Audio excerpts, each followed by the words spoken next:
All right. So let's start. Shoot, gotta close this door. Forget that sometimes makes it forever.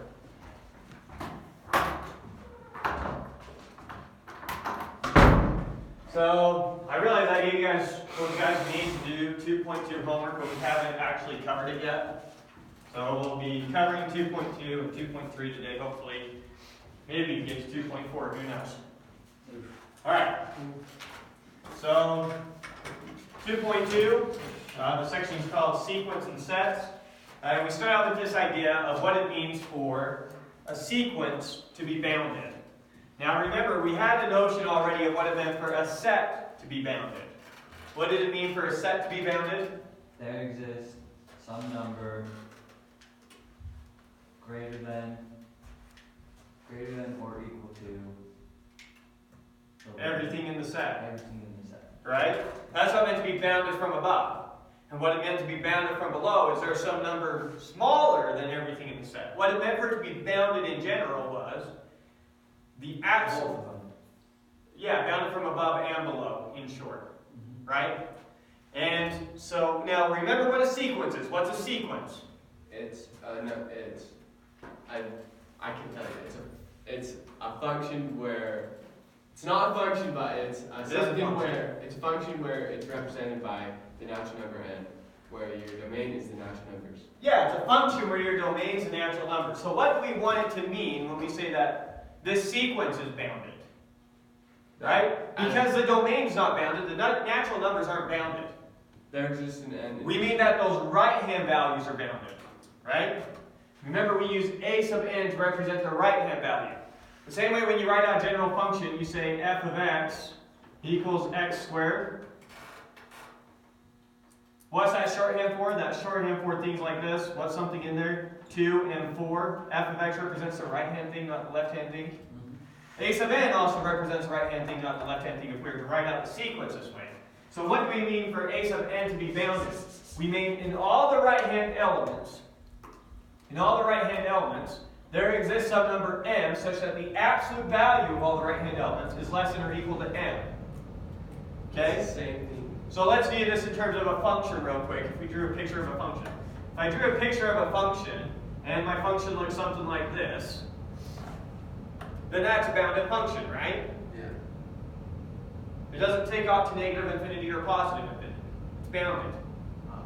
That's what we mean. So if I were to graph one of these sequences, right, 1 goes to something, 2 goes to something, 3 goes to something, etc., and it follows the same pattern where there's some number m such that the absolute value of these things is always less than or equal to m. In other words, positive m's up here, negative m's down here, and it's always between those. I'm confused when you say absolute value. Absolute value of negative n is 10, right? Yeah. So we know. So why wouldn't it only be bounded from the top? So let's think about the sequence. Let's say we've got some sequence of, let's make one up real quick, negative 3 minus 1 over n. Good? So where does that start? When we plug in 1, if we're like graphing this thing as we go, you understand why we do that? When we plug in 1, we get negative 4, right? Negative 4. Negative 4, there it is. When we plug in 1, we get negative 4. When we plug in 2, we get something slightly smaller than negative 4, right? Halfway. Anyways, here's negative 3. The point is, as we plot this thing, we're going to get closer and closer to negative 3, right? Okay. That's what this thing's going to do. Now, every term in here, if we were to take the absolute value of it, is less than or equal to 4.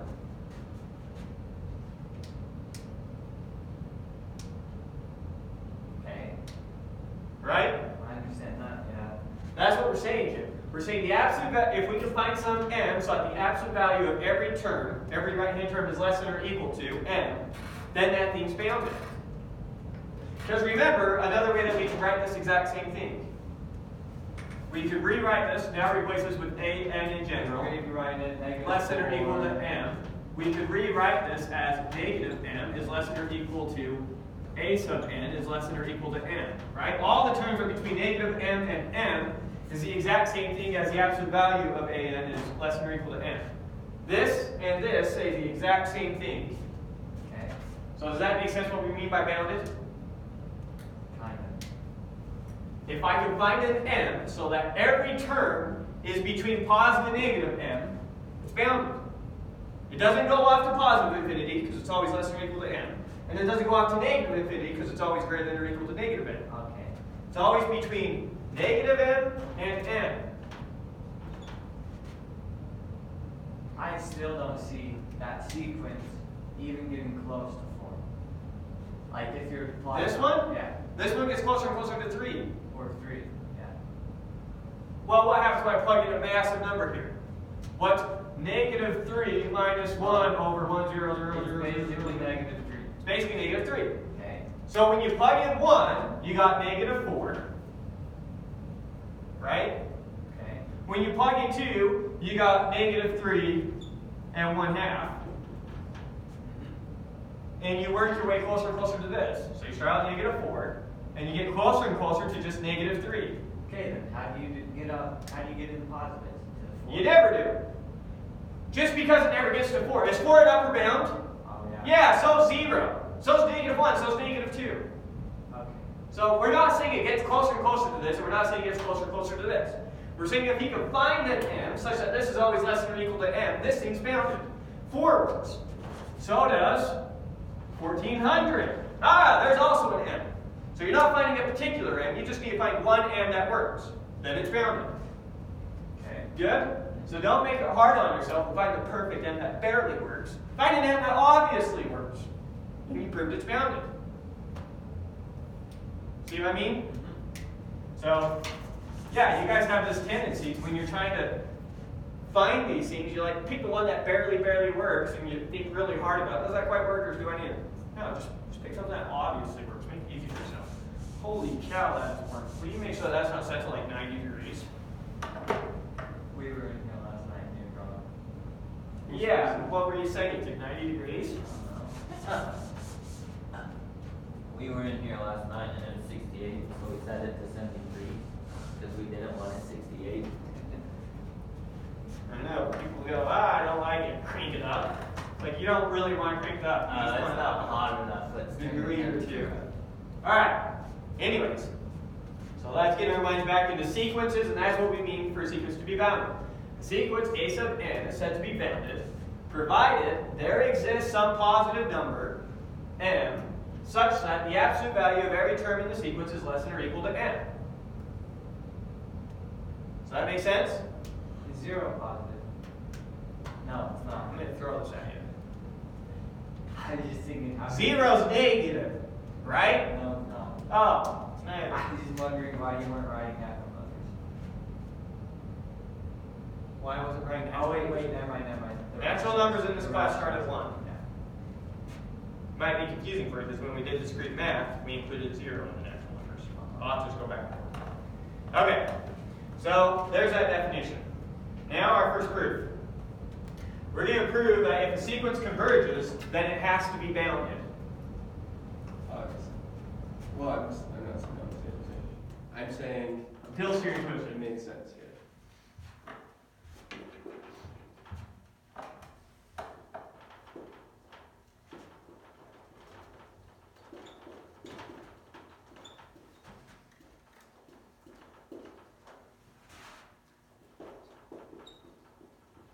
So we're proving if a sequence converges, then it's bounded, right?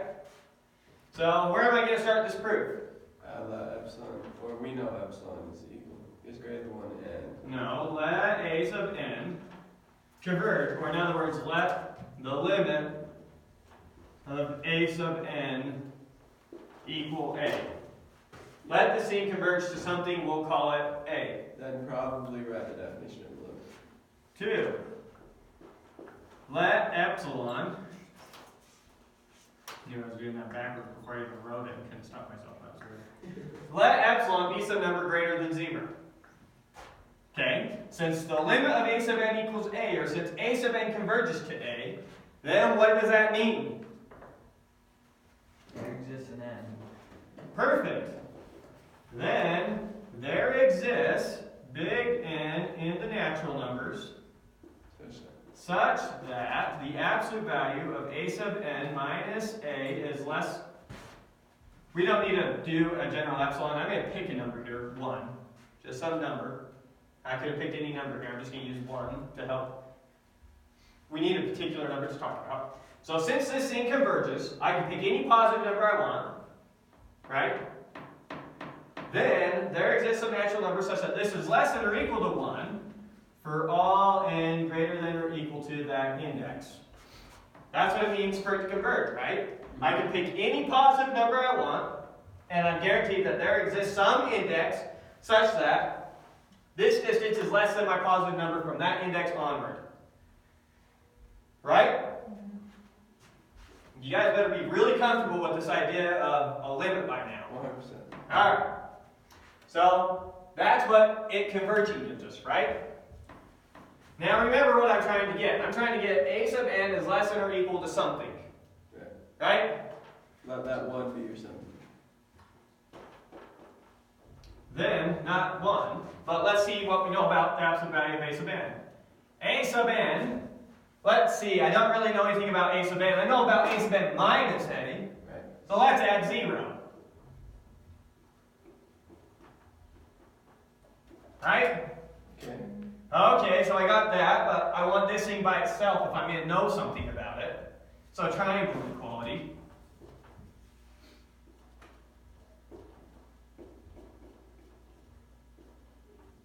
Right? And I know that this is less than or equal to 1 plus the absolute value of a for all n greater than or equal to big N. Right? You follow that? Yeah. So I know that from some index onwards, the absolute value of a sub n is less than or equal to 1 plus the absolute value of a. This is just a number, right? So I have from some index onwards, a sub n is less than or equal to some number. But I need to prove that it's less than or equal to some number for all indexes, right? So this takes care of from like 1,000 onwards, or whatever that big N is, right? But now I need to handle the first 1,000 indexes. How am I going to do that?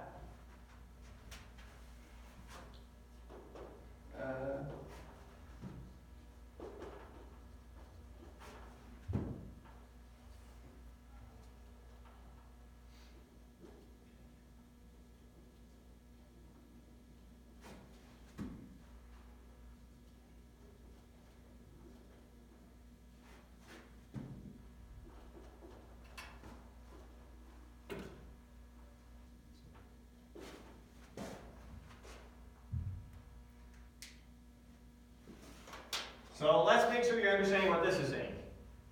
So remember, from some index onwards, big N, like 1,000, I know that every term in the sequence from 1,000 onwards is less than or equal to this thing, right? Right. So now just take the first 1,000 terms and look at which one's bigger. What do you mean, look at what? Which one? Look at A1, A2, A3, all the way up to A of n minus 1, right? If n's 1,000, then this is A1 to A99, or A999, right? Look at those first 999 terms and see which one's the biggest. 99. Because all of them are going to be less than or equal to whichever one's the biggest, right? And on top of that, include this thing. So either the biggest number is going to be one of these numbers, or it's going to be this thing right here. So I know that all of these are less than or equal to this thing from some index onwards. Mm-hmm. And then if one of these terms happen to be bigger than this thing, then they're also bigger than every other term, right? Right. So if I take the biggest out of the first 999 terms, and I take this thing, which I know is bigger than 1,000 onwards, then I get the biggest thing in the entire sequence, or something bigger than everything in the sequence, right? Okay, Do you see what I'm saying? a little bit. Let's write out a sequence really quick. Well, that's a lot of work to do for an example. Trying to figure out where you're getting confused. Are you good that this is greater than all the terms starting at some point in the sequence, right? So if we write out the sequence, I have A1, A2, A3, keeps going, right? I eventually get A sub n minus 1, whatever that is, A sub n a sub n plus 1. And it keeps going out, right? Okay. I'm trying to find a number bigger than everything in there. Right? I know that 1 plus the absolute value of a is bigger than this, and everything onwards. How do you know? It's as That's what I proved right here. A sub n is less than or equal to 1 plus a from some index onwards. Okay, I don't understand that so one. it could be equal to. Okay.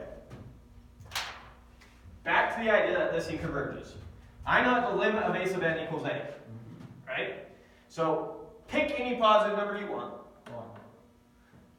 Because it converges, I know that there exists some index n such that the absolute value of a sub n minus a is less than or equal to that positive number from that index onwards. That's what it means to converge, right? This distance is less than or equal to 1 from some index onwards. Okay. That's what it means to converge. Well, if this distance is less than or equal to 1, then that gives us that a sub n is less than or equal to 1 plus whatever it converges to. Okay.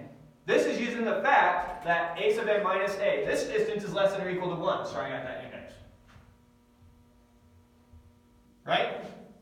So then a sub n, which can be rewritten that way, is less than or equal to this using the triangle inequality, is less than or equal to 1 plus the absolute value of a, right? Because that's where the 1 comes in, and the absolute value of a just carries over. At some index onwards. Okay. So from some index onwards, a sub n, I know that every term in this sequence is less than or equal to 1 plus the absolute value of a. Okay.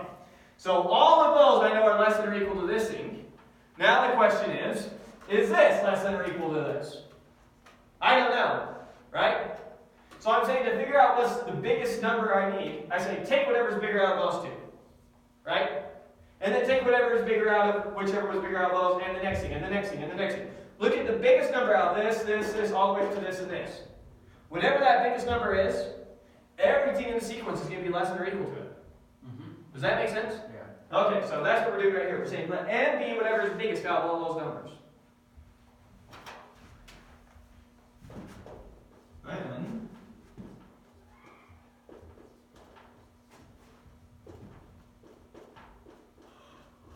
it's bound.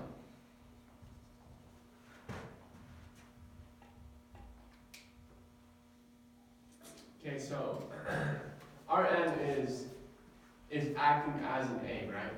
When I say it's acting as an A, it's acting as the limit of the sequence. No. Oh, sorry, it's acting as the range, A range in the sequence. Yes? It's not an AN term, it's an actual term in the sequence. No, it doesn't have to be a term in the sequence. No, it is. It could be a term in the sequence. It could be one of those. Or it could be this number, which we just know is greater than or equal to That's a term. all the terms in the sequence from some index onwards. Is it a term in sequence? No. This? Yeah. No. Okay, it's just a number bigger than anything in the sequence. From some index onwards. From some index on. So this is just a number that we know is bigger than everything in the sequence from some index onwards. And n is a number in the sequence. No. M could be a number in the sequence, or it could be that number that's greater than or equal to every other number from some point onwards. Okay.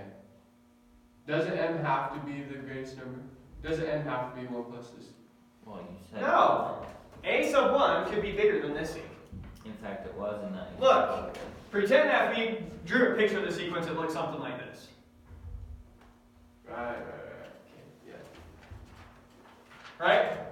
And we say, okay, everything from here on outwards is less than 1 plus a, which we'll say happens to be this high. Here's 1 plus a. Coming back over here drawing it. So we know everything from this point onwards happens to be 1 plus the absolute value of a. Less than. Has to be less than or equal to 1 plus the absolute value of a. Everything from this index onwards has to be less than or equal to that. So now the question is, are there terms greater than it? If there are terms greater than it, pick whichever one's the greatest of them. And then everything is within that range. Right? Because if everything from some point onwards was in this range, 1 plus the absolute value of a and negative 1 minus the absolute value of a, there's 0. So if everything from some index onwards is in this range, then just see if any of the terms before that increase the range. And if they do, take the biggest range that it gives you. Oh, okay, I see. Does that make more sense now? Yes. Because it also could have been something that was like this. Right? Maybe, so we'll just draw it like this time. Here's 0. Maybe our sequence looks something like this. Maybe it started out and went do, do, do, do, do, do, do, do, do, do, do. And we have from some index onwards, everything was less than or equal to 1 plus the absolute value of A. And was actually within that range and -1 minus the absolute value of A, right? So then, from this index onwards, we know that is true. Now we need to check all these indices and say, were any of them greater than that? And if they weren't, then here you go. That's how you show expounded. If they were, then you would pick the biggest one and create a new bigger range. And that's how you show expounded. Either way, it's bounded. Does that make sense? Starting to see it? Okay. I think I see an issue. Huh? If 1 plus the absolute value of A is 2, and we have massive negative numbers, we're going to pick 2 with our function. No. Oh, thank you. So we have to do absolute value on each. Yeah, we need to do the absolute value on each of those. That is a good point. That's what happens when I don't look at my notes. Absolute value of each of these. Boop, boop, boop, boop, boop, boop. Sorry. Right, because they have to be positive numbers. That actually cleared up. For me, that cleared up because you were getting some negative. Yeah, sorry. I was thinking this in my head, but didn't write it. So that didn't confuse anyone. That just cleared things up. I put those absolute values there, right? Good. Glad someone brought that up. That would have been bad to not clear up. And the proof's also in the book if you want to see a different way to prove it. Okay, so we feel like we understand that proof? And they should make some pretty good sense. If the sequence converges, if the sequence is always getting closer and closer and closer to some number, then the sequence is bounded. It's always within some range. Well, bottom and top? Yeah. Yeah. If it's always getting closer and closer and closer to some number, then it's bounded. Can't you say that it converges to something and only be bounded from above? No, because it starts at our point as well. It starts at the natural number 1. There's a finite number of points before. Before it converges. That's a weird thing to say. Before. Convergence tells us, there's no better way to say it than what I just said before. Otherwise, I'm going to confuse you. Look, from some index onwards, everything is within 1, right? Mm-hmm. The distance between that and that is 1. Or in other words, from some index onwards, the absolute value of everything is less than this. This could be a massive number, this could be a small number. Okay. It's most likely going to be a big number, Okay. right? So from some point onwards, the sequence is less than what could be a big number, or there's a finite number of terms that we need to check that could have been bigger than that big number. So either the sequence achieved one of these finite numbers, finitely many numbers, or it was always less than or equal to that. The absolute value of it. Let's do this one more time. I cannot tell what is messing me up, but it doesn't. It's What not kind of sequence do you want to see? clicking. Let's look at a negative sequence this time. Let's look at a negative sequence, and we'll pretend, I don't know, here's our integers. You know, this one comes down here, and then it slowly comes up, slowly comes up, slowly comes up. We'll make one that like converges to 0. How's that? You with me? Yeah. Okay. So I know because this thing converges that there exists some index big N. We'll say this index right here. Here's big N. There exists some index big N, so that every term in this sequence, the absolute value of it, is less than or equal to 1 plus the absolute value of A. That's what this one says. Since that thing eventually converges, there exists some number big N, such that the distance between A sub n and what it converges to, in our case 0, is less than or equal to 1. right?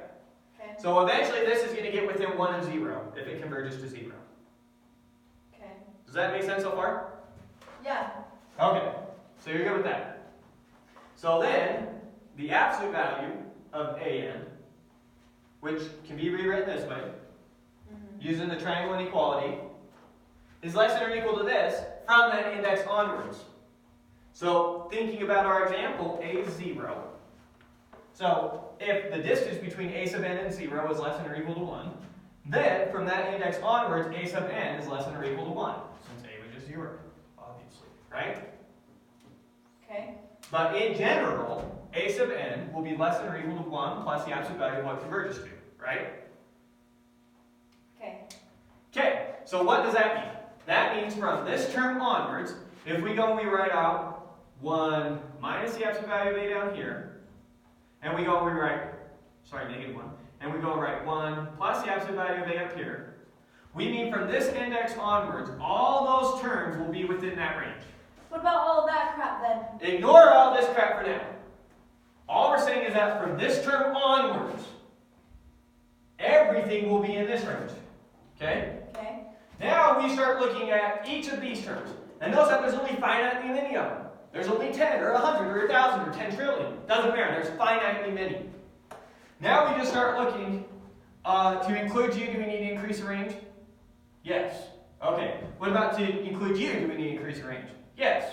Well, what about you? Do we need to include you? Do we need to increase the range? Yeah. Yeah. So we keep looking at them and we find which one of these causes us to increase the range the most. So the biggest. The biggest out of all those. Ah, it's that one. So there's our m. Our m equals, in this case, the absolute value of a sub 1. Okay. Right? But maybe this was weird. Maybe it went like this at first. Right? And then went up and then like that. Okay. So in that case, our m would have been a sub 3. The absolute value of a sub 3. Okay. Because everything would have been within this range. Here's negative m, and here's positive m. The entire sequence is in that range now. The entire sequence is bounded. Right? Okay. And maybe then all of these terms happen to be up here. In which case, none of them were bigger or further away than this. So then we just use this number. That's the case. And is this instead of one of these numbers.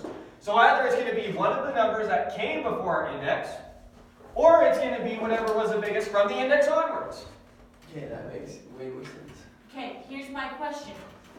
If you have a function that never approaches the y-asymptote, that.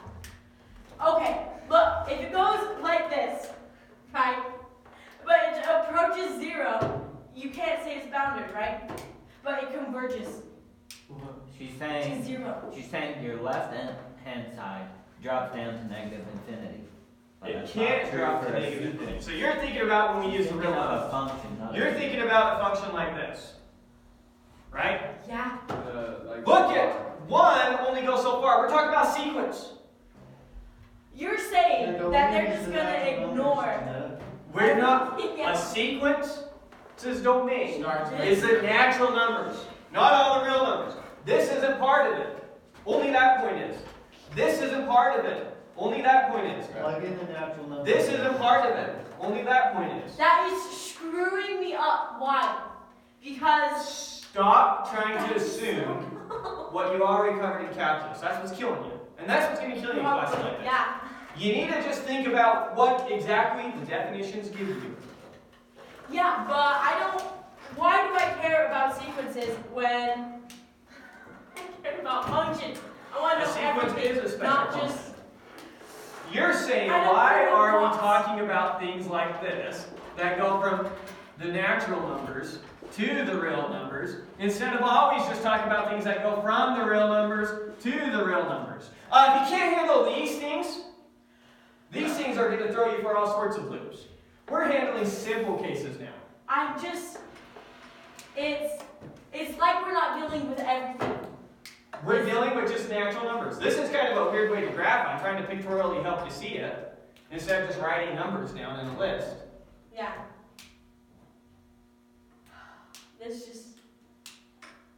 almost doesn't make sense to me. The domain is just the natural numbers. Yeah. So we're just seeing where 1 goes to. We're just seeing where 2 goes to. We're just seeing where 3 goes to. We don't care where .00001 goes to. This is killing me. I don't know what's so killer about it. Okay, forget the picture. Let's write it this way. Let's just write the sequence this way. We have a sub 1, a sub 2, a sub 3, a sub 4, right? Onwards, a sub n, onwards. There's the sequence. Those are just numbers. Yeah.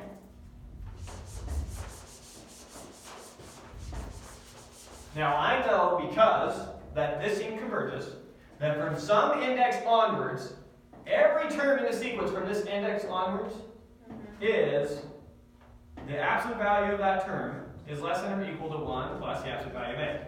Right? Yeah. And I know that a sub 4 is less than or equal to the absolute value of a sub 4. I know that a sub 3 is less than or equal to the absolute value of a sub 3. And I know that a sub 2 is less than or equal to the absolute value of a sub 2. I know that a sub 1 is less than or equal to the absolute value of a sub 1. So what is everything in the sequence less than or equal to? What's its absolute value less than or equal to? 1+. It's either going to be this thing or one of these.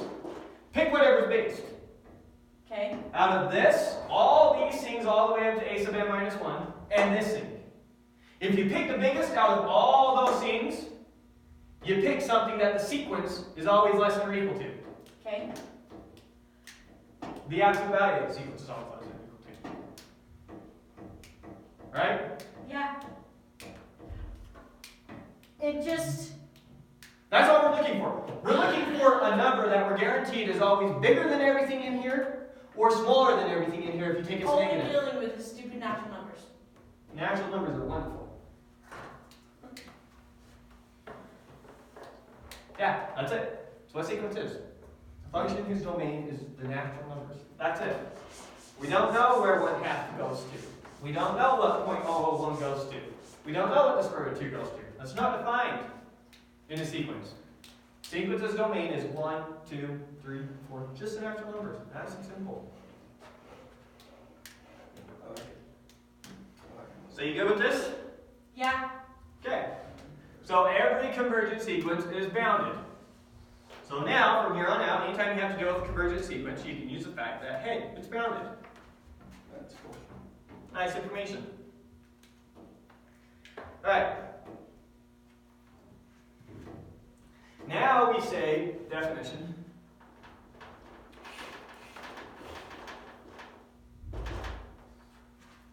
We say that a set S contains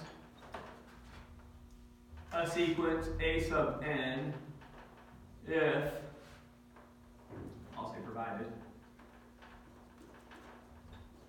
provided an is in S for all n, for all natural numbers. In other words, all we care about is the range of the sequence when we want to say it's in a set. Okay. Another way, you know, when we write out a sequence, we just write out the right-hand elements, right? So all I say is, if all the right-handed elements are in a set, then we say a sequence is contained in that set. Pretty simple, right? Not really. Okay. Let's think about this. You've already thought about it this way. 1 over n.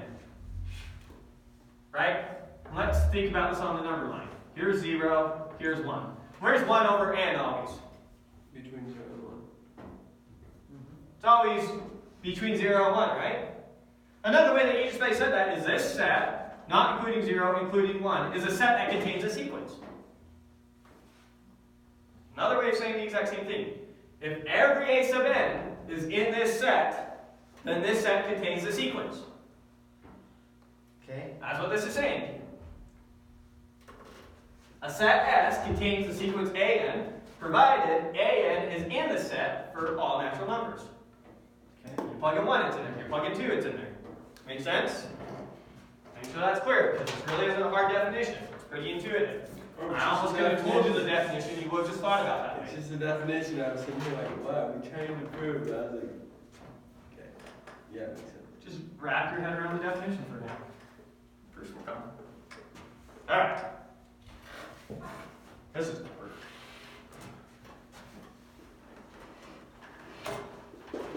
Proof. A set S is dense in R.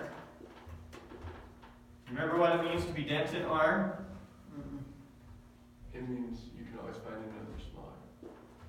If every number x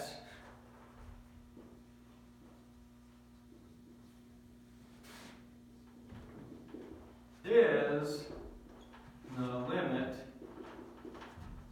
of some sequence a sub n in S. Okay. This is really cool, but it's probably hard for you to wrap your head around it first. Remember what it means for a set to be dense. It means pick any little interval you want, a, b, on the number line. There's something in S in there. Pick another small, teeny interval, there's something in S in there. You can't pick a small interval and not get something in S. For example, the rationals were dense.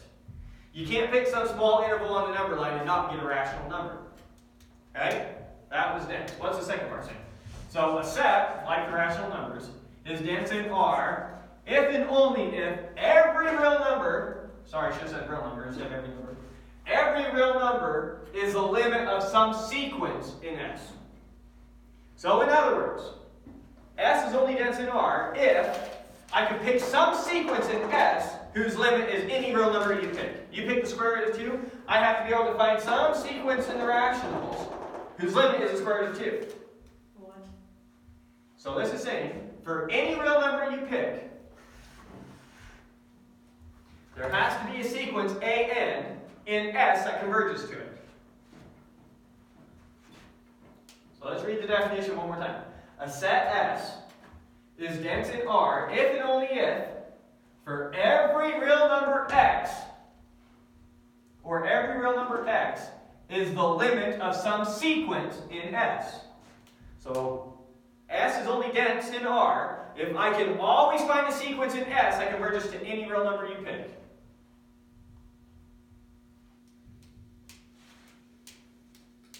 Make sense what we're trying to prove? No, I think my question is in that every number is the limit of some sequences. Are you saying that whatever, it doesn't matter what number you choose, that is going to be the limit of something? Of some sequence that is entirely in S. So in other words, I want to say that the rationals are dense in R. Okay? One of the ways I should be able to do that is for any real number you pick, square root of 2, pi, e, any real number you pick, I can always find a sequence in the rationals that converges to the number you picked. That would, after I show this, that would be another way to show that the rationals are dense in R. It's kind of weird, but once you wrap your head around it, it's just like, I don't know, it's cool. Okay, so let's see it. So let's prove this way first. Remember, if and only if, I gotta prove both ways.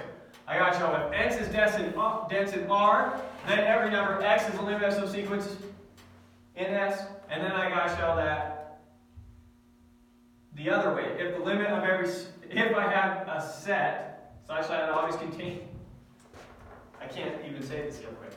Let's prove it this way first off. Do you see the ifs? If this is true, then this is true, and then if this is true, then this is true. Okay. So if I have a set such that for any number x, there's a sequence whose limit is x, then that set is dense. That's going to be the other way. But first, let's do it this way. This is the easier to understand way. Alright, so 1. Let S be, not A dense, just be dense.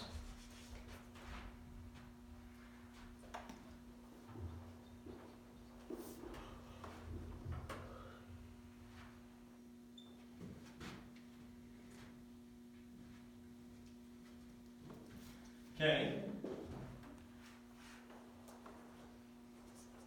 Dented R, comma, and let x be any real number. Doesn't matter. Right?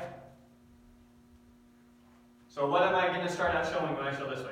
I'm going to start out with some dense set S, let S be dense in R, and some random number x. I need to show that there's a sequence in S that converges to x. And all I know is that S is dense, whatever it is, and all I know is that x is a real number. Could be any real number. Right. Make sense so far? Okay. Now, to... Wait, if S is dense, then isn't that being inclusive to every real number? Well, what does it mean for a set to be dense? Since it's dense, there exists some term called a sub n in x to x plus 1 over n, right?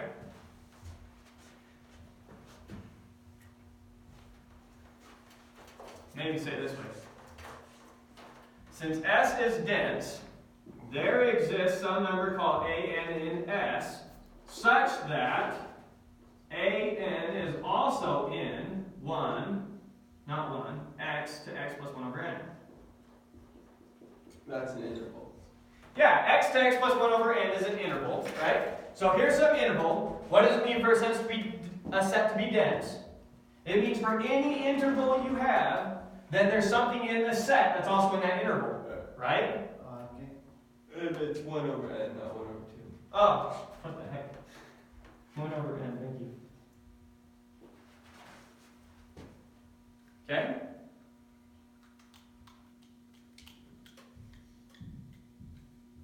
So now I can create a sequence this way. You pick some number x, right? Then in this interval, for all natural numbers, that gives me an a sub n in the natural number since it's dense. Okay, so your n is a natural number where your x is any real number. This n is the same as this n. Okay? X is any real number. So when n is 1, I'm calling a sub 1 the thing that's from x to x plus 1. But does n have to be in the natural numbers? Yes. We always use n to represent a natural number. I'm creating a sequence here. I'm saying a sub 1 Yeah. is in, so in other words, this is saying, I know that 1 plus, why do we keep doing 1? X plus, or x2, x plus 1. I know that that contains something in S, right? Since Yeah. S is dense, call it A1. I know that x to x plus 1 half contains something in S, call it A2. I know that x to x plus 1 over 3 contains something in S. Call it A3.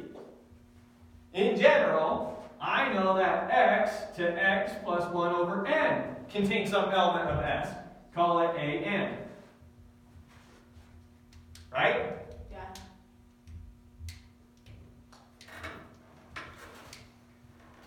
What does it mean for, I'm confused somewhere. What does it mean for S to be dense? It means pick any open interval you want. There's something in S in there. Right? When we showed that the rationals were dense in R, we said pick any interval you want, and we showed that there's a rational number in there. Okay. That's how we showed that the rationals are dense in R. In general, take any dense set S. It's dense. That means for any open interval, something in S is in there. Okay. Does that make sense? Yeah. That's what we're guaranteed. So we picked an open interval. We're guaranteed something that's in S is also in there. We're calling it a sub 1. Pick this open interval. We're guaranteed that something that's in S is also in there. We're calling it a sub 2. Okay. Same thing when you plug in 3. And in general, for any n you plug in, we're guaranteed that there's a term in S in that open interval. Call it a sub n. See how we just created a sequence, a sub 1, a sub 2, a sub 3, a sub n? Right? So this just created a sequence that's in S. And it's going to converge to X. Are you seeing it? Yeah. Or do we need to see it on a number line as well? let's draw on a number line just to see a picture.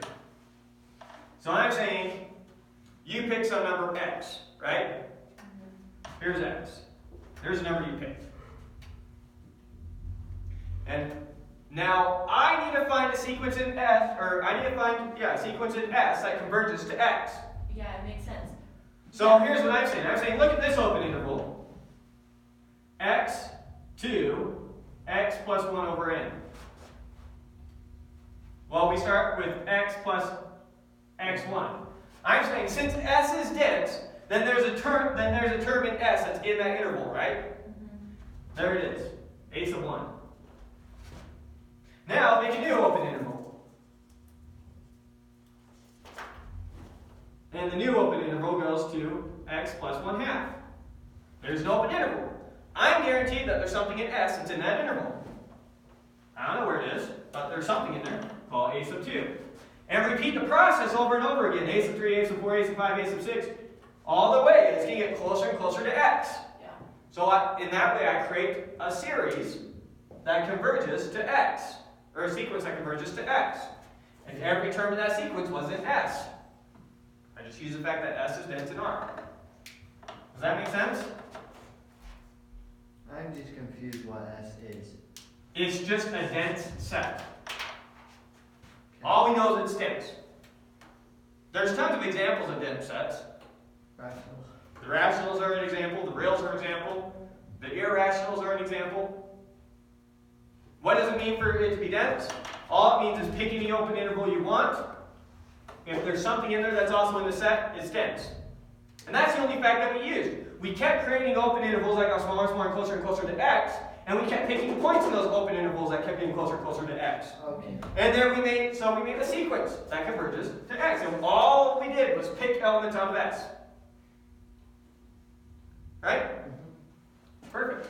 So since s is dense, then there always exists a term in n that's also, or a term in s that's also in that interval. What if it's not plus 1 over n? It doesn't matter. I can pick any open interval I want. That's where my choice comes in. You pick an x.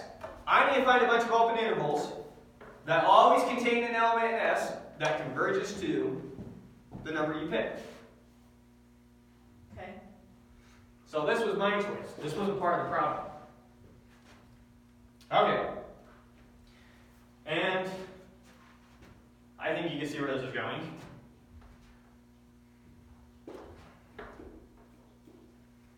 So since an is always in there, then we have x is less than, not or equal to, less than an is less than x plus 1 over n. Right? Yes. That's what it means for an to be in there. I'm going to rewrite this slightly different way. Is that x minus 1 over n?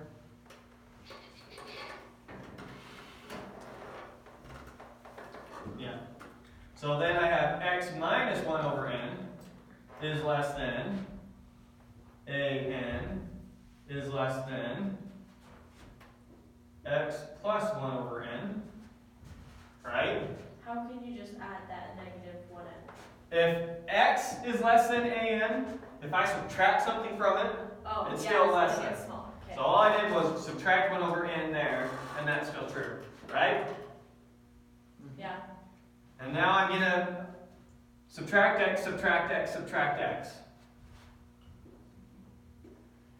So that leaves not 4. So then that gives me, let's see, we're going to have negative 1 over n is less than an minus x is less than 1 over n. Oh boy, that's starting to look familiar. Yeah, the absolute value of that is just Perfect. So that gives us that the absolute value of an minus x What's the definition of is less than 1 over n. No, we're going to use a lemma here. Oh, maybe you don't see where we're going. Where are we going with this? That is that not the definition of convergence when n is Just pick one number. No, that's not the definition of convergence. Or, Definition of convergence is pick a positive number. I show that there's some index, such that from that index onwards, it always gets within the distance of that positive number. You So show this that- is begging for a lemma. Yeah, you show it. It's less than- Archimedean lemma, right? No. No, it's the comparison lemma. The comparison lemma. So maybe rewrite this one more way. This then we can rewrite as a sub n minus x Oh, is so less that's than or the- equal to 1 times 1 over n. How's that? okay, And so Good, we don't since know if that this converges to Zero. 0, I know that this converges to that. So the comparison lemma gave us, right? No, I thought the comparison gave us if. Well, okay, I'll write it one more time so that you can see the comparison lemma directly. Which gives us a n minus x less than or equal to 1 times the absolute value of 1 n minus 0. Okay. Okay, there you So since this converges to that, I know that this converges to that. Maybe it's good I can write it out all the way like that.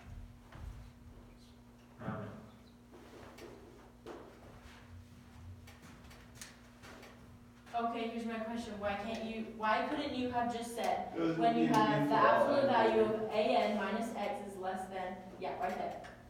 Why couldn't you have just said, by the definition of a sequence converging is that the absolute value is less than epsilon We're when proving n the is- convergence. when n is greater than or equal to big N. Right? How do you prove something converges? You need to say, pick an epsilon. Mm-hmm. Show it from some index onwards, this is less than epsilon. So yes, I could have gone around doing it that way. It would have been a little bit more work. I could have said, pick some epsilon, by the Archimedean property, this is eventually smaller than epsilon for some index onward, which gives me by the Archimedean property that this, which is less than this, is less than epsilon from some index onwards, and therefore this thing converges. But then I'm doing the work of proving the comparison limit again. That's what you did in the comparison limit.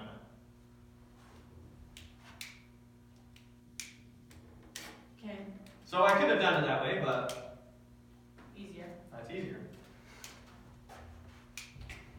Saves me the work of reproving the comparison limit, basically. Because you're basically thinking in your head, this is always less than this converges, so this must converge. Comparison lemma is Yeah. so. Right? That's what you're trying to think in your head, and you're using the comparison limit behind the scenes to validate your own thinking. So you're basically saying it's obvious from the comparison limit. Yeah, I know.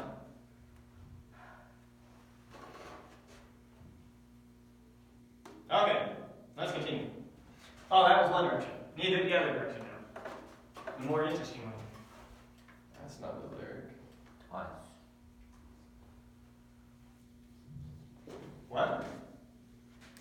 That's not the word. One direction. Lyric. The lyric. I don't understand. One direction was banned. Oh, one direction's a band? That's one direction. Now we need to do twice.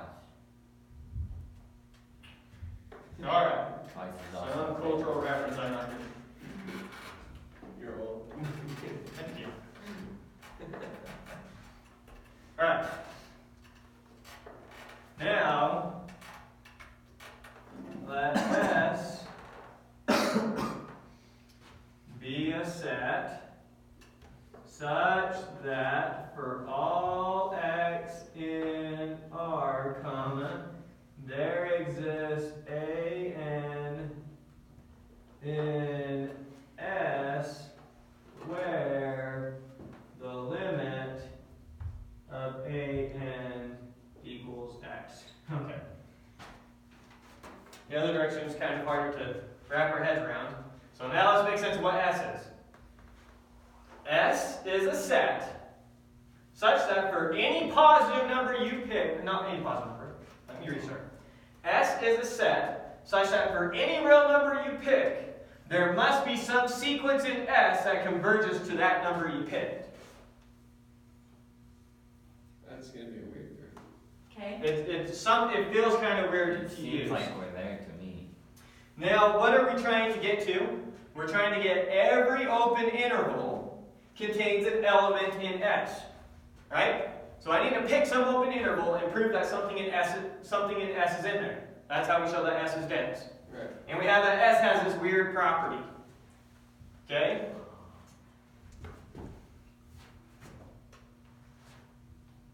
So 5. Let AB be any open interval, comma, and let X be A plus B over 2. So let's go over big picture thinking how I'm into this. So I'm saying you can pick an interval, right? A, B. There's an interval. I'm trying to prove that there's something in S in there. Right? So I'm saying let's call the middle of that thing X to begin with. Okay? And now I know that there's some sequence AN that converges to X. So I know that there's some sequence AN that eventually converges to X. I need to prove that there's an element in that AN in this S. Right. You with me on that thinking? Am I losing you? No. I'm not losing you? Or you're not with me? No, I'm here. Oh, there you are. Look at that. Found myself. Apparently that's an important thing for teenagers to do. Years are hard to come by. Anyways, so how am I going to prove that if AN converges to X, so if I know that the limit of AN is equal to X, how am I going to show that there is some element of that sequence in here? Well, I know if this converges to X, then for any epsilon I pick, for any distance I pick, Your index is gonna, or your interval is gonna be your epsilon. yeah, so the interval I'm going to pick is this interval, right? And what's this interval? That interval is B minus A over 2. B minus A is this distance, divided in half is that distance. So that's what my epsilon is going to be. I'm guaranteed that for any epsilon I pick, the terms in my sequence eventually get within epsilon of what it converges to. And if it's within this of X, that's the same thing as being in here. Right? Right, because we might say over 2. So that's big picture thinking how I'm going to do this. So now let's do it. Okay, so I pick my X to be the midpoint, and I'm going to let epsilon be that exact thing. Let epsilon be B minus A over 2. How do I know that's a positive number? Because epsilon's a positive number. Well, I'm saying let epsilon equal this. How do I know Because epsilon's B a is positive? further down than A. Yeah, B is bigger than A. Remember, it's implied. Anytime we write this open interval notation, B is a bigger number than A. Right? So, let epsilon be that. Then, there exists some index n such that AN minus... Oh, I didn't define AN yet. Let epsilon equal that, comma, and let AN in S where the limit You did. of AN... Step 4. Oh, I did say what AN was. Glad someone was paying attention. Alright, so pick a positive number, and since the limit of AN is X, then I know that then there exists some index big N such that the absolute value of AN minus X is less than my epsilon, B minus A over 2, for all n greater than or equal to that index, right? Yeah. That's what it means for AN to converge to X. So I'm wondering why X is A plus B minus 2. Back to my thinking here. That's the midpoint of this. B plus A over 2 is the midpoint of that interval. Oh. So I'm saying, it started out with, you say to me, here's an open interval, prove that there is No. a member of S in there. I said, okay, let X be the midpoint of that interval. Okay. Now I know that S contains a sequence that converges to this. So I know S contains an AN whose limit is X.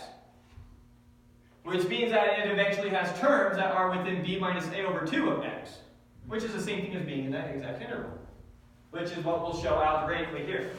So then I guaranteed that from some index onwards, big N, this is within B minus A over 2. Right? And then we'll just write out all the algebra.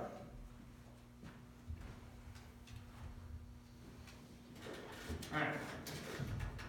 Then,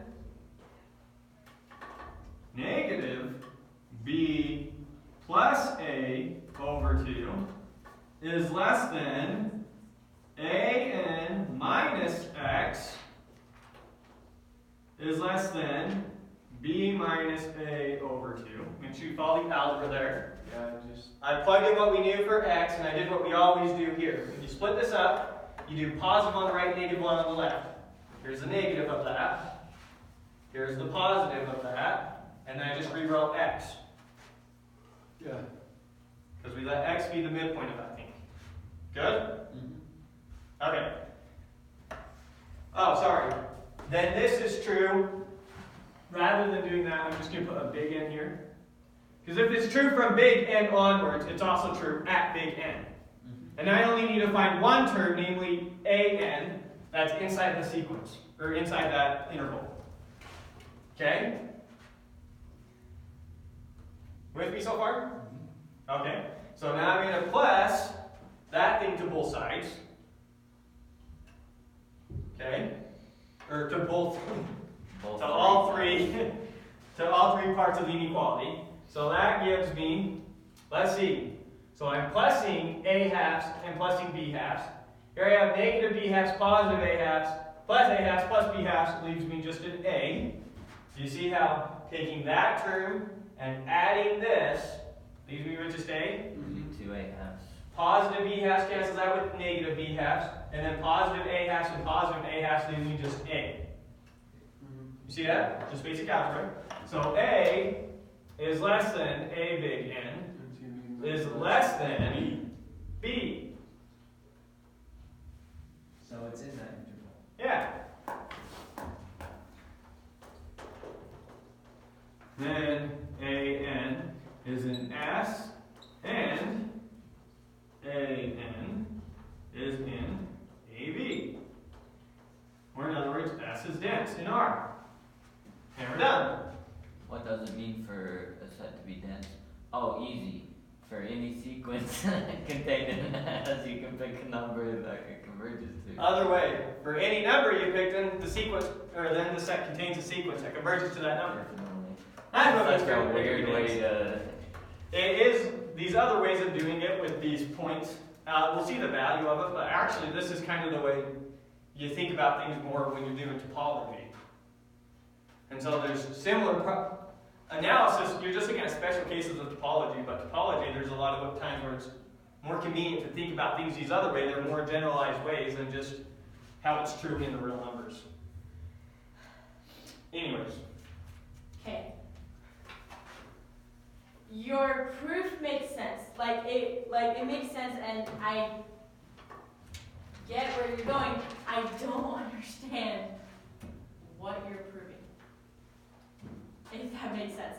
I I'm cannot showing that. understand that any number that you choose is going to be the limit of a sequence.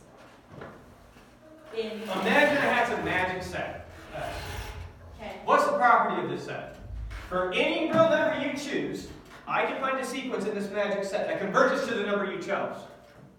That's what S is down here. But what is S? Is S real numbers? Magic set containing all those sequences. It's like when I say f of x equals x squared. You say, oh, but what is f of x? Is it is 7? Well, it's 7 when that's the square root of 2. This is just a property that it has. The property of the set is that for any number you pick, this set contains a sequence that converges to that number. But why does that not make sense? Like, why do I look at that and say, how can that be? It's true with the real How can numbers. that happen? The real numbers are an example. Yeah. For any real number you pick, I can find a sequence of real numbers that converges to the real number you picked. The rationals are an example. Okay, give me an example of that.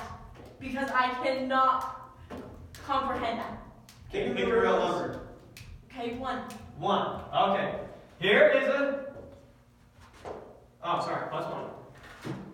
Here is a sequence of rational numbers that converges to 1. Okay, so are you saying that basically that is bounded?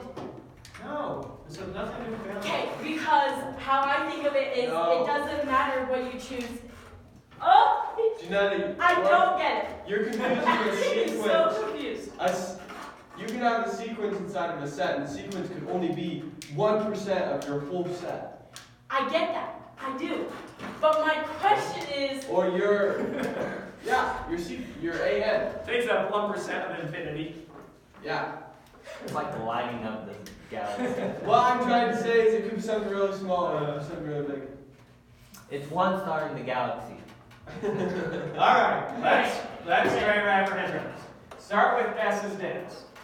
okay, You do with S's dance. yes. What does that mean? It means that in any interval there's something in there. In any open interval, I can find an element of S that's in that interval. Yeah. Okay, perfect.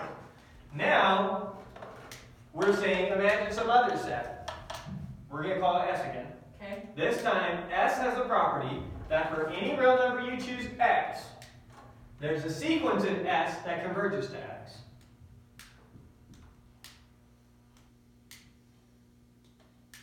The real numbers is an example. The rationals is an example. The irrationals are an example.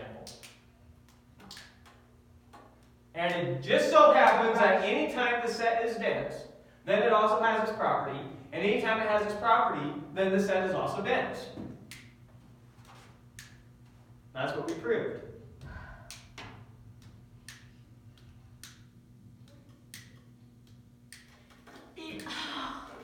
I think it sounds so cool. Like you could pick a number and that number is a The limit. limit of It's a some limit. sequence in S.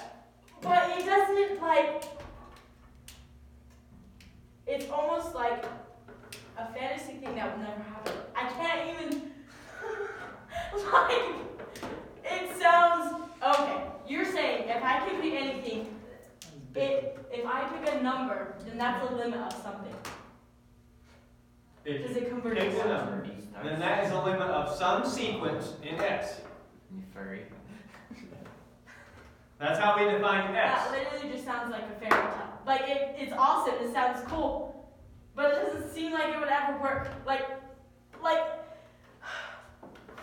You know that the real numbers is a great example. That literally, I'm.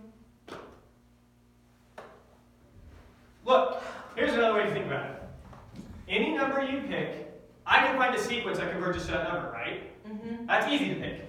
You pick a number X, there you go. That will always converge to X. Yeah. Easy peasy. Mm-hmm. So there's an example with the real numbers. The real numbers have this property. Any number you pick, I found a thing in real numbers that makes it work. Now look at it this way. X is either rational or irrational, right? Mm-hmm. If X was rational, then this also happens to always be rational. I found a set of rational numbers that converges to X. And if your X happens to be irrational, here's a sequence that converges to, that's always irrational that converges to X. So there's some specific examples. You want to know the problem? You can choose anything and it will go to infinity. Like, You can choose anything and it will go. no, like in between 0 and 1, there's an infinite amount of numbers. Yeah, there are. And it's even a different type of Literally infinity. sucks. Unless we just work with the natural numbers. Infinity Well, sucks. we're not just working with the natural numbers, so that's something maybe we're, no, well, we won't get to the cardinality of infinities. We'll get there eventually. I'm stupid infinity alpha, you're stupid infinity, whatever is next. That's what you say when someone says, you're stupid to infinity. Alright. So there's that proof. Next, our proof we're going to show is that for any real number you pick, I can find a sequence of rational numbers that converges to the number you pick. You just did that. Yeah, we just did that. It's just a special case of this. Alright. So it's an example of when you would actually use this proof for some problem that you came along to. So, proof.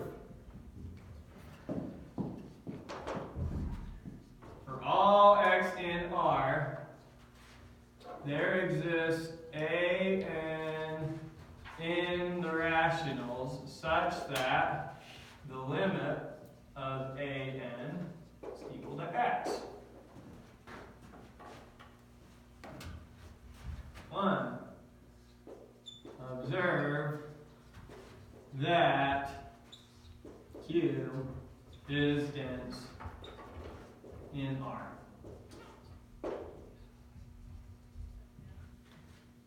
We're done. So what it means to be dense in R, right? That's what this does? Maybe 2. 2. Then by whatever this is called, the thing over there, it's named in your book. Postulate 123, whatever it's going to be. We're done. I don't know what else to say. Boom. In college, did you ever just say stuff like that? No, I wrote out very formally in college, as you should. It's just I'm not going to waste time in class looking up the names of things and writing everything else out when you know what I'm saying. If I were sitting down and writing, I had all the time in the world. For every x in the rationals, there exists a n. You want to run and go get me a marker from the office? I'm going to need an expo marker. I feel like our markers die so fast. I swear I got this last week. Maybe it just needs to sit for a bit. Have it ink run down. I don't know. Dry the top. What? Dry the top. Osmosis. Do whatever you're saying. Make it drier. So that there's more of a want for the ink. It's not gonna fix it. Make it drier so that there's more of a want for the ink. Ink wants to go to the end because it's less concentrated there than in the bottom. But gravity will also have some effect on it. Yeah, but you're gonna reverse it. Huh? I'm operating on a stupid assumption that it will travel. If you drive the top, then it will make the top more concentrated than the bottom. No, after that air somehow getting into the system. Well, that's my dumb assumption that was. Guess while he's doing that, look over the next proof we're doing. Proof. If we have a sequence of numbers that are all non-negative, then the limit of the sequence is a non-negative number. Okay.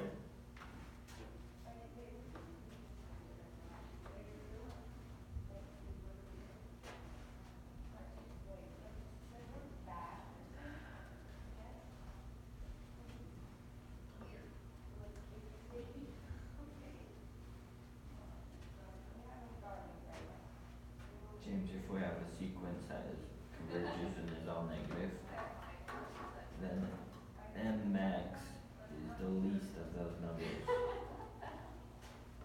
And max. Yeah.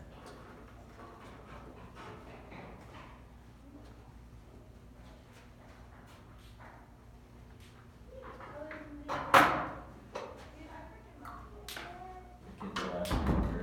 I wonder if they've been putting markers in Georgia. I don't know why the idea just occurred to me to check that. Jay does that. He does? I don't know. Sneaky. Sneaky, sneaky. Yeah, there we go. No wonder. Okay. Oh, well, yeah, Absolute value. Absolute value of beta. Marcus should have expiration. If they just Length, sequence like, of all goes the out numbers after that 100 contribute. meters of writing. I think Then the greatest of them is the least of them. Remember Oh. when Alright, Taylor Swift sneaky was Mr. figuring J, out hiding markers. how long he wrote on the board? Has he written to Salt Lake on the board? Oh, that was awesome. Okay. Figured out he's written to Salt Lake When on the someone calls you the worst, you say, okay, but we're a sequence of negative numbers, so I'm the max.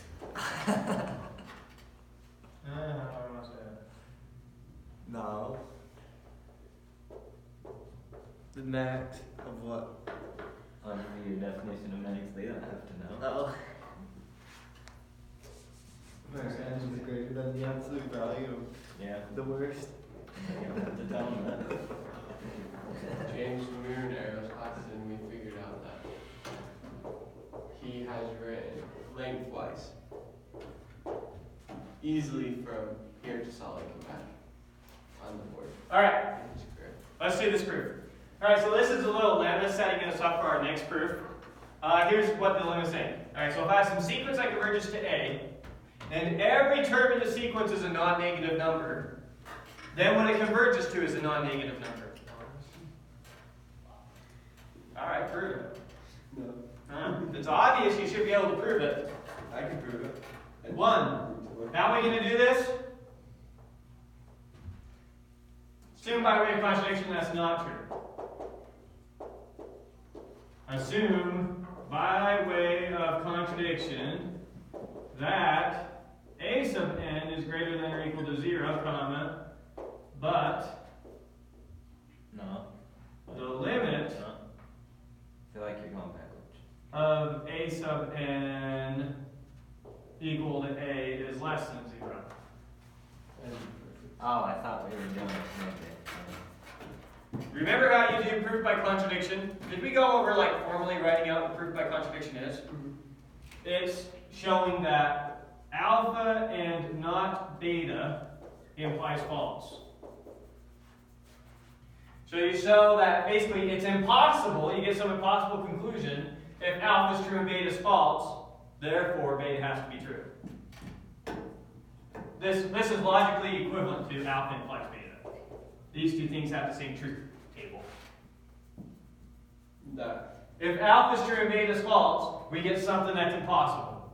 It's the same thing as alpha implies, showing alpha implies beta. Which one shows that not? What's not? Not? It's the sideways down. What's not? Oh, sorry, you're saying the symbol is supposed to look like that. Yeah. Yeah, So sorry. alpha And not beta. and Oh, yeah, sorry. So that's the way proof by contradiction works.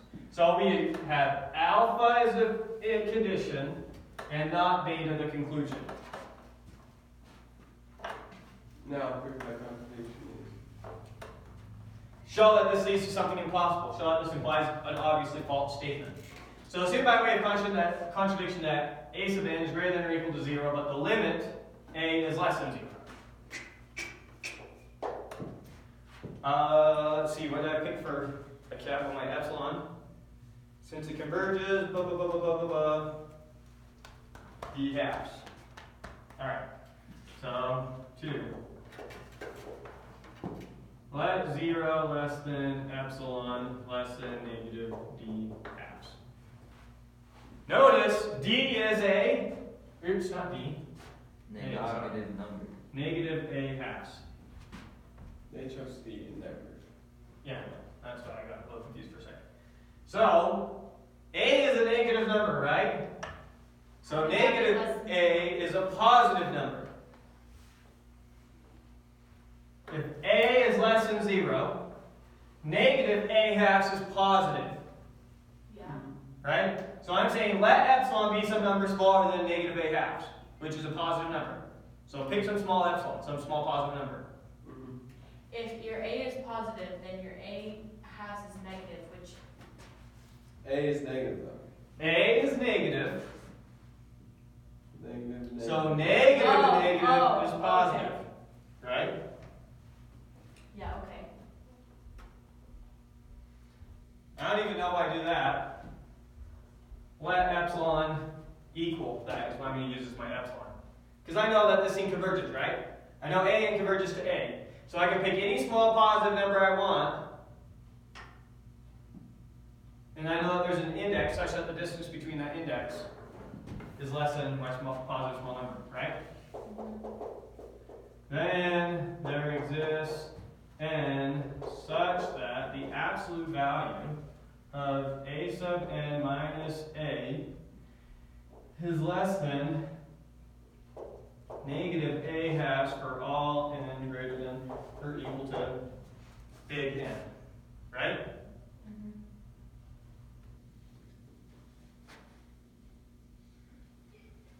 And then just amount of row. So from this, rewrite it out how we always write it out. So we have a halves is less than a n. I'm just going to use big N minus a. Talk about particular one instead of saying for all n greater than or equal to n. If it's true for all n greater than or equal to n, it's true at big N. In other words, is less than negative a halves. So make sure you understand that, and then it kind of just falls from out. I'm applying this thinking here. Right? Mm-hmm. Why did I put a big N there? It's from that index onwards. Yeah, this statement's true from big N onwards. So it's definitely true big N. Now I just need one index to come up with my contradiction. Wait a second. I have a positive is less than a negative. Yeah, but if the A is negative. Yeah, you just got your sentence done. If A is negative, then obviously that's. A is a negative number. I have a negative is less than a positive. A is a negative number. Remember, that's what we're assuming. A is less than 0. Okay. So you see how this still makes sense? I now understand the importance of at the start of all of our proofs to say epsilon's complementary. Oh, that's good. Alright. Anyways, so now add A everywhere, and we get 3A over 2 is less than AN is less than A over 2 Oh, it's negative. is less than 0.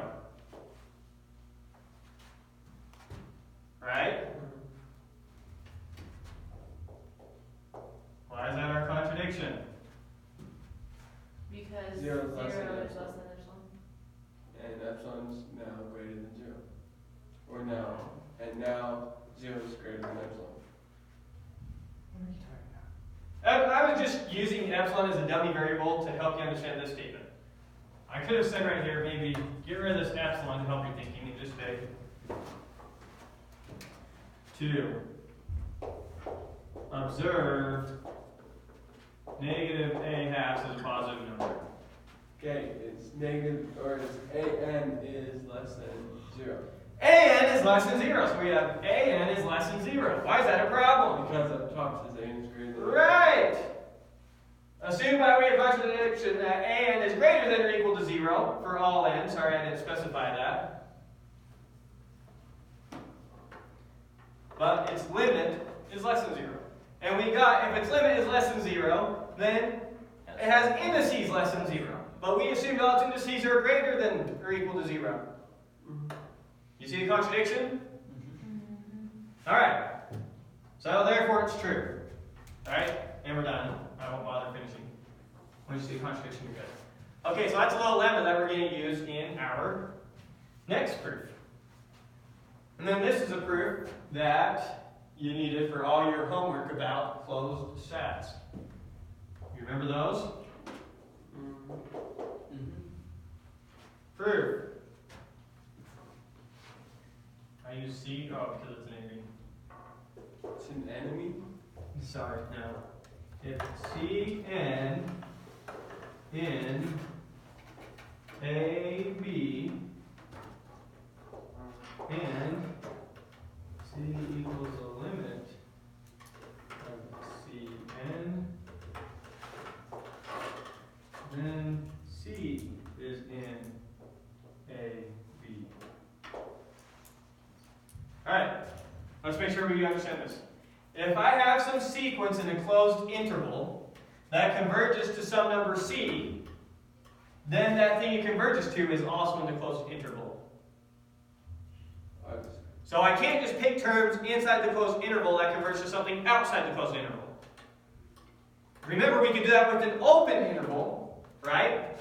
For example, with the open interval 0, 1, I could find terms. Let's do 2. I could find a sequence in this interval that converges to something not in the interval. For example, 1 over n. This is always in there, but it converges to something that's not in there, namely 0. But we're saying for any closed interval you have. If you have a closed interval, then any sequence you take in there that converges, the thing it converges to is also in there. That's what we're proving. Does that make sense? Mm-hmm. Yeah. All right. This is going to be a test problem. So, hope you're ready.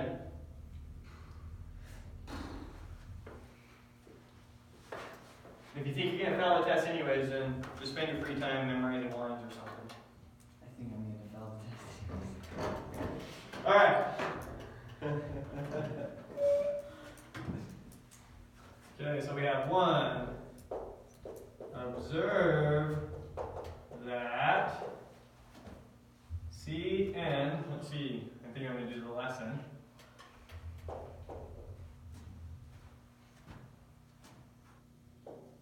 For all n in n.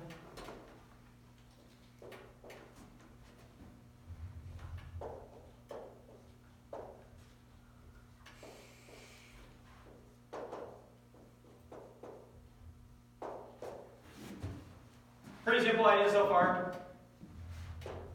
Since Cn's in that closed interval, then Cn always has to be less than or equal to b. Right? Which gives us that b minus Cn is always greater than or equal to 0, because this number has to be always bigger than or the same size as that thing. Good? Okay.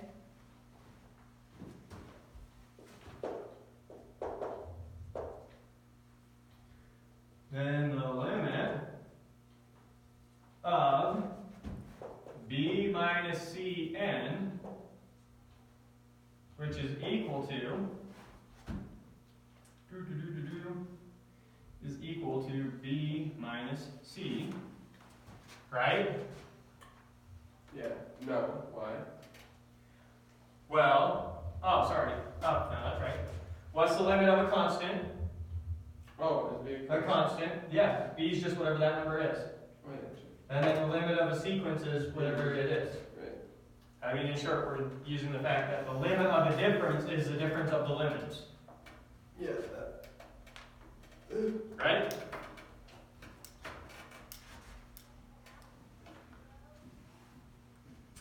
And then we need to use our previous proof. 3. Since b minus Cn was always greater than or equal to 0, b minus c is greater than or equal to 0, which gives that b is greater than or equal to c.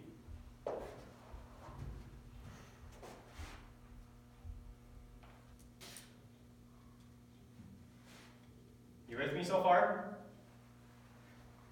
This is a sequence whose terms are always greater than or equal to 0. So what they converge to has to be greater than or equal to 0, which gives b is greater than or equal to c. Mm-hmm. Okay. Good? And I could have done the same thinking for using an.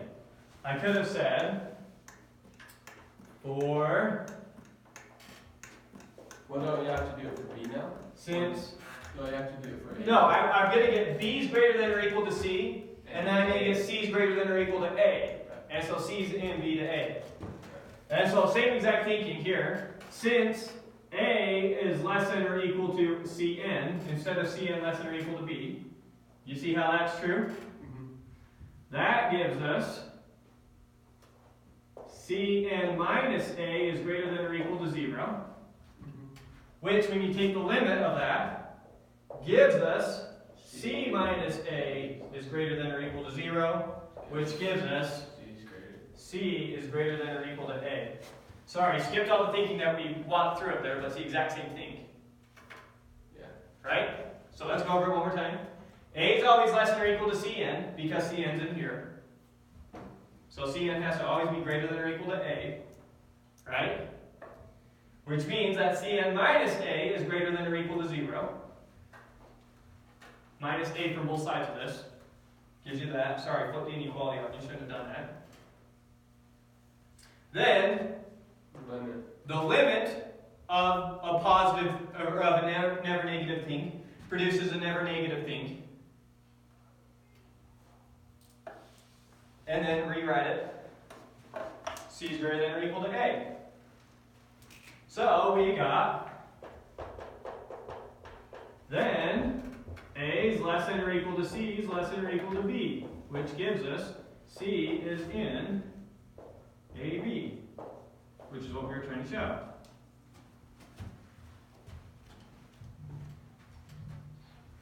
Any questions about that? I don't know why we couldn't prove that way earlier on when we proved that one. Well, we used this. Just barely. The Oh fact yeah, if the limit of something is positive, other way. If your sequence is never negative, the then thing it converges to isn't negative. we use it there. Yeah, we use it twice. Good? Yeah. Any questions? Anything confusing? Did I do it too fast? Re-go through? Just keep asking questions. Just read off through. Re-go through it? Alright, let's go through it one more time. Okay. So we start out with Cn is some sequence in this interval, right? And C is the limit of that sequence. Okay. Our goal is to prove that C is also in that interval. That's what we're trying to show. So, observe that every term in our sequence is less than or equal to B. Because Cn's in here. Right? So it can't be bigger than B, otherwise it wouldn't be in there. So it has to be less than or equal to B. Good? Alright. Which gives us that B minus Cn is always greater than or equal to 0. Just subtract Cn from both sides. And flip the inequality direction, I guess. You good with that? So now think about this as a sequence. B minus Cn. That's a sequence, right? This thing's always positive. So what it's this thing's never negative. So what it converges to is also never negative. So since B minus Cn is always greater than or equal to 0, B minus C is greater than or equal to 0. How do you get B minus C? Okay, so we got B minus Cn is always greater than or equal to 0, right? And we know that the limit of B minus Cn is B minus C. What's the limit of B? B. B, what's the limit of Cn? C. C. So that's just its limit. So since B minus Cn is always greater than or equal to 0, then its limit, B minus C, is always greater than or equal to 0. Right? That's using this proof right here. If we have a sequence whose terms are never negative, then the thing it converges to is a negative. So this is never negative. Or let's look at here. This is never negative, so the thing it converges to is never negative. So it's greater than or equal to 0. Simple algebra. B is greater than or equal to C. Okay? So we went through that thinking to show that B is greater than or equal to C. We're going to do the exact same thinking to show that A is less than or equal to C. Same exact type of thinking. So we start out with Cn's always greater than or equal to A, right? Because it's always in there. Well, if Cn's always greater than or equal to A, a little bit of algebra, Cn minus A is always greater than or equal to 0. Okay? So the limit of this thing is always greater than or equal to 0, which is this. C minus A. Okay? A little bit of algebra. C is greater than or equal to A. So we've got C is less than or equal to B, and C is greater than or equal to A, which gives us that C is in AB. Quick? Quick. Okay. That was the last proof in this section. We just have a definition and then a couple examples.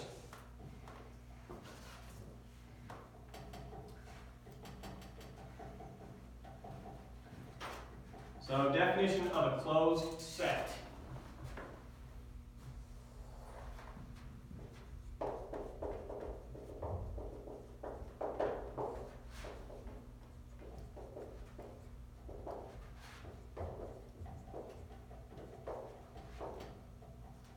So set S is closed provided that for all a n in S where a n converges, A is in S. Something like that.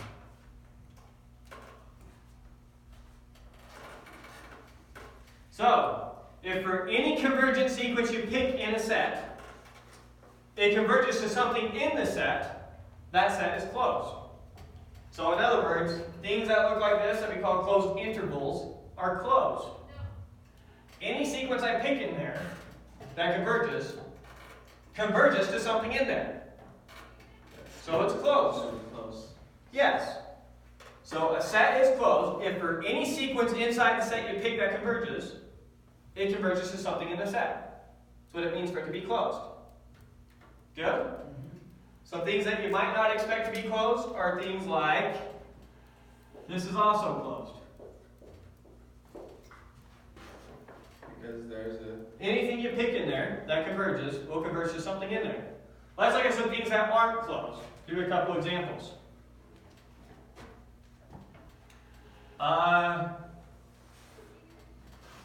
Let's see. What about Q? Is Q closed? Yeah. No. Q is not closed. What? How do we know? We know that there exists a n in Q such that the limit of a n equals the square root of 2, and that the square root of 2 is not in there. I can find a sequence of rational numbers that converge to the square root of 2, but that's irrational, so all the rationals aren't closed. Similarly with the irrationals. How do I know this, by the way? How do I know that I can find a sequence in the rationals that converges to the square root of 2? This proof right here. This proof says for any dense set, or if you have a dense set, then for any number x you pick, in this case I chose the square root of 2, there exists some sequence in that set that converges to that number. So there is a sequence of rational numbers that converges to the square root of 2, but square root of 2 is irrational. Yeah. So the rationals are not a dense set. Let's do another one that's not a dense set. Wait, but it doesn't say for any. No, closed. Oh, sorry, closed. Yeah. So Q is not a closed set. It is dense. Thank you. It's not closed. Let's look at another one.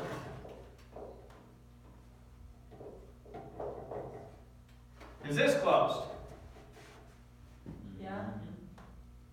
No! Oh no, it's not. 'Cause 1 over n is in that. But the limit of 1 over n It's 0. equal to 0 is not in that. So no, that's not closed. Right? Didn't you say that infinity? Yeah, the infinity one is. This one is closed.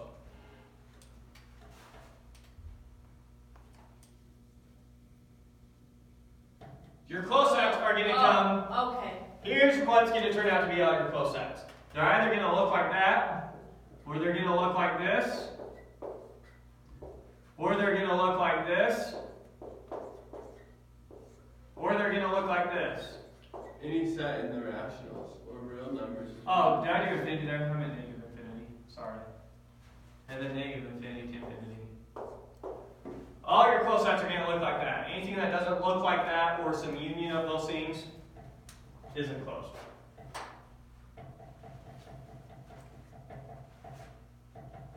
But So it's closed when a sequence in S,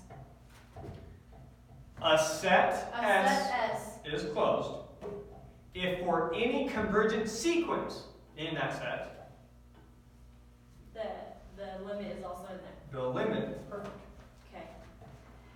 Good? So, oh, yeah, duh, okay. Oh yeah, duh, okay. Wait. Negative So infinity to infinity is Yeah. close. Yeah, obviously. Yeah, that's what I was thinking. Just Think about any sequence that converges in the real numbers. in it. Does it converge to something in the real numbers? Yeah. Yeah. So this one's a give me. A gimme. We should This one you think about the border. Can you ever cross that border? No. This one you think you ever cross that border? No. And then this one we prove directly, which is the least obvious of them, I think. I don't know what's obvious to people. We should get to 2.4 today. I don't think we'll get through 2.3.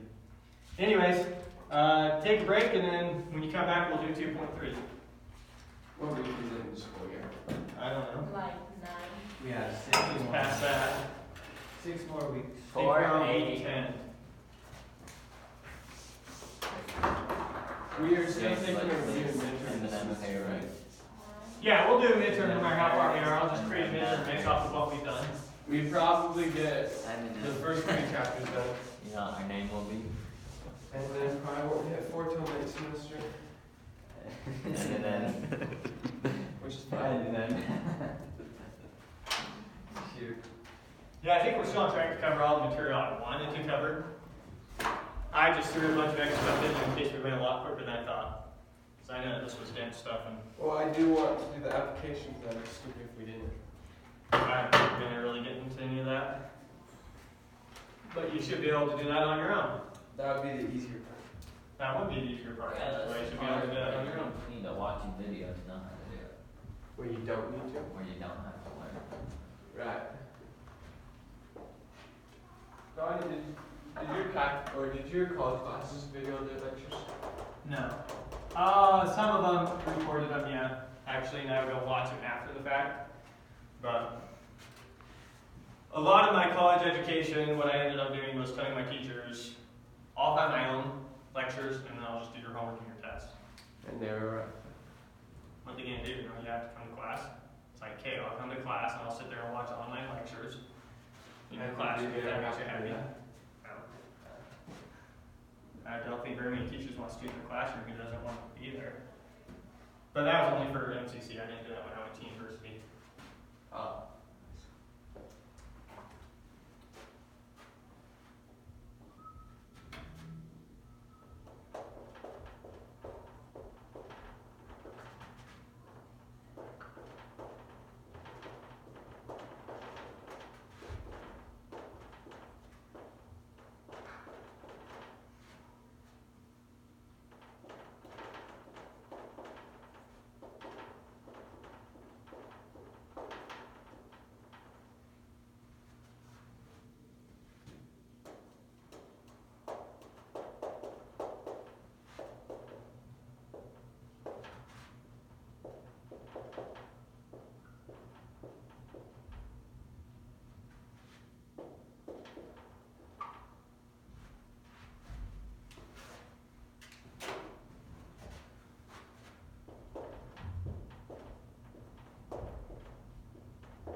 Mark, do you play any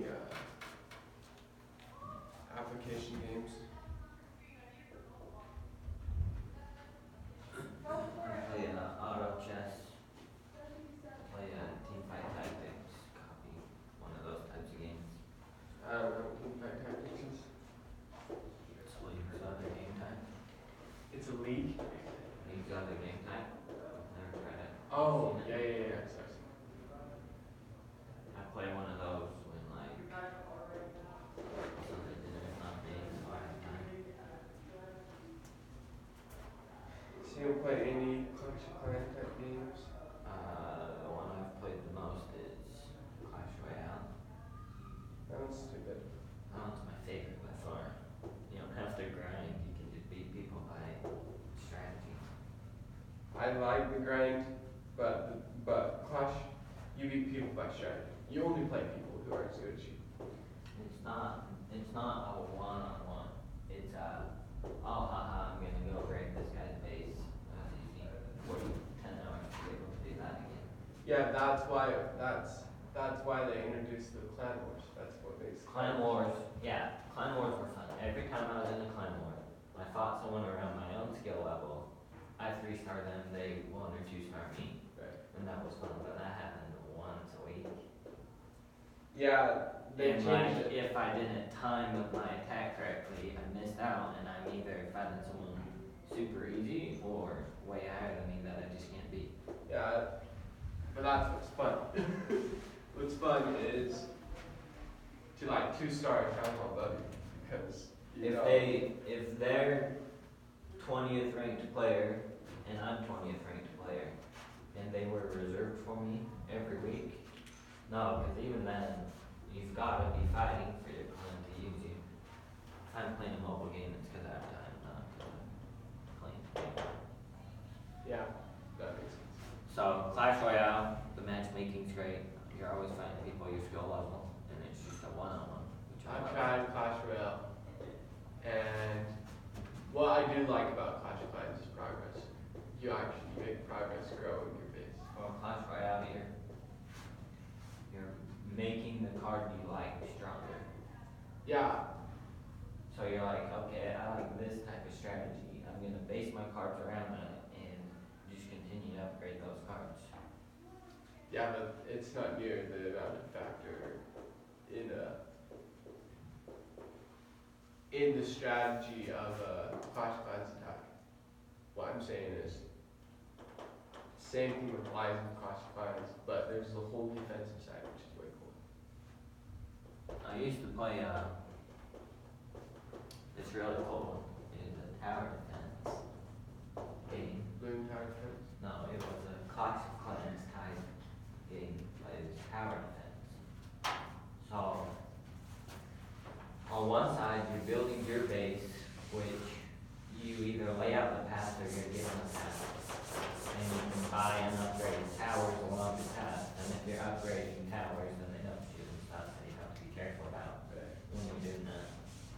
And then on the attack side, you're unlocking kind of units and upgrading units like you do in Clash Royale. And you're the one walking along the tower defense, and you're calling in your units or disabling the towers at certain times. That one was really fun. That sounds like the Xbox game that Jim used to play. Dungeon Defender. Not exactly the one that you can play with a lot of people. And he knows what it is. That one was fun, but it was really pay to win, so I'd be placed up against people my level, but it was just ridiculous. Because they pay to win, is that what you said? Yeah, because they can buy stupid strong towers, stupid strong units. But that concept's the funnest concept I've seen, because it's got that strategy layout, and it's got the skill portion of it, except it wasn't really skill, it was more like, as long as you're not using your units stupid, you win. But what I like about Clash is literally your town hall should be able to defeat anyone in your same town hall. And no one ever does. You know what I'm saying? Like, especially in the higher Your towns. state defenses should always win. No, I'm saying Or attack. attack should always win and attack's like 3-star. Like it's definitely possible every time. Cause like I have done, I have multiple times 3-star maxed out bases. With CC troops, yeah, CC troops. Well, And like you could say their base wasn't placed right. right. But like on YouTube, people will take the best base they can find. You can probably prove it. You probably Yeah. I'll bet you could probably prove that there is not a base that cannot be 3-starred by the same count off.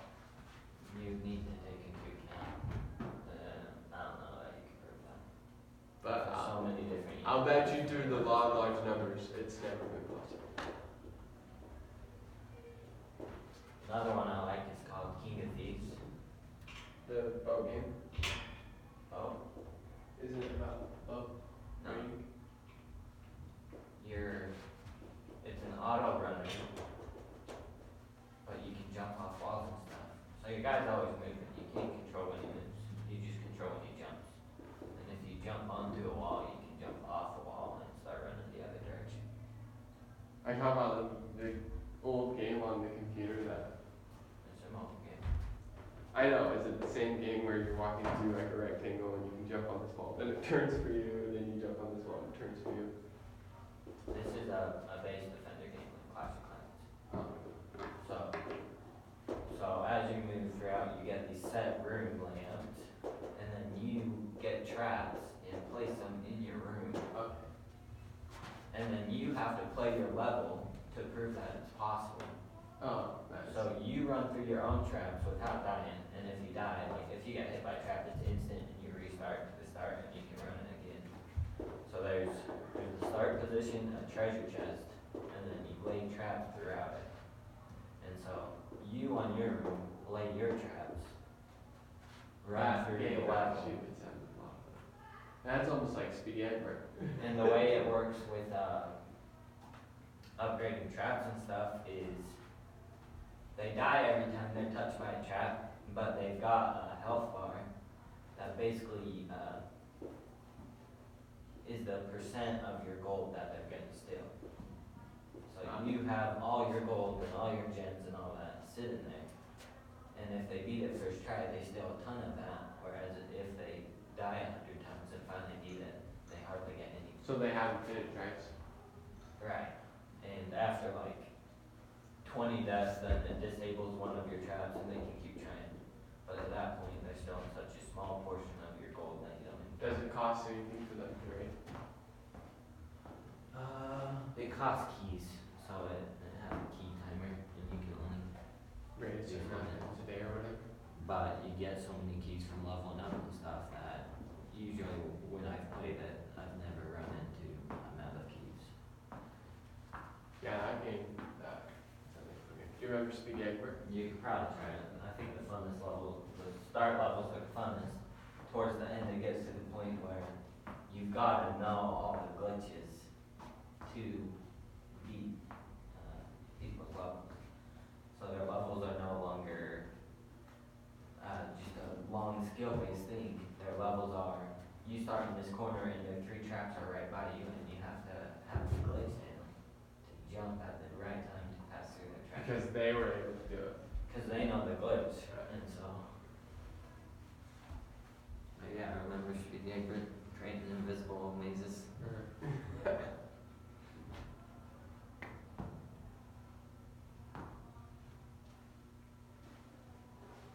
Speedy Egbert was great. Like, the campaign was pretty cool, but their level editor could do so much.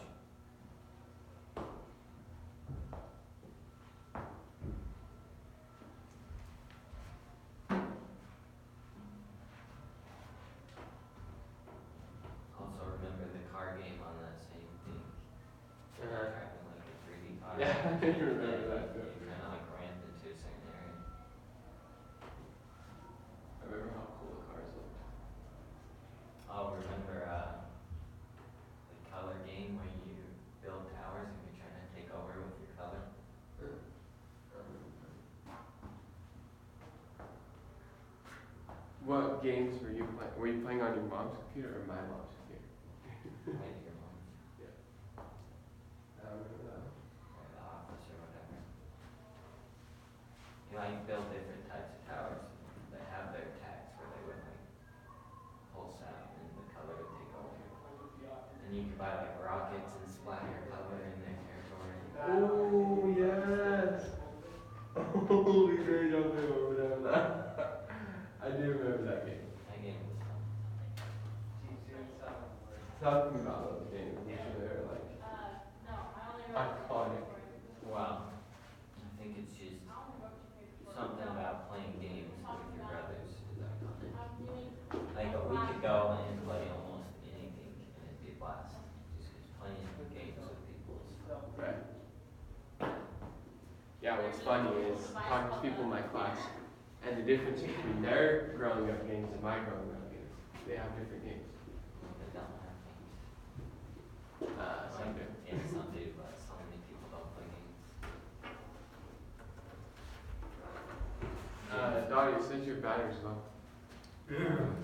I just saw that. Or lose yourself. Apparently, will be proving something.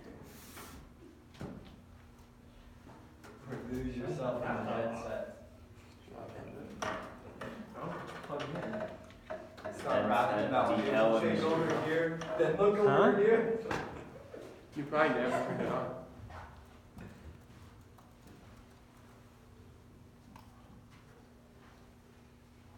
Maybe. No, I did, because I know that when I set this up, it was charging. I better get writing all that down. You can't look at your. I know, it's so drop dumb. down while you're recording. I can. Oh, I don't know that I have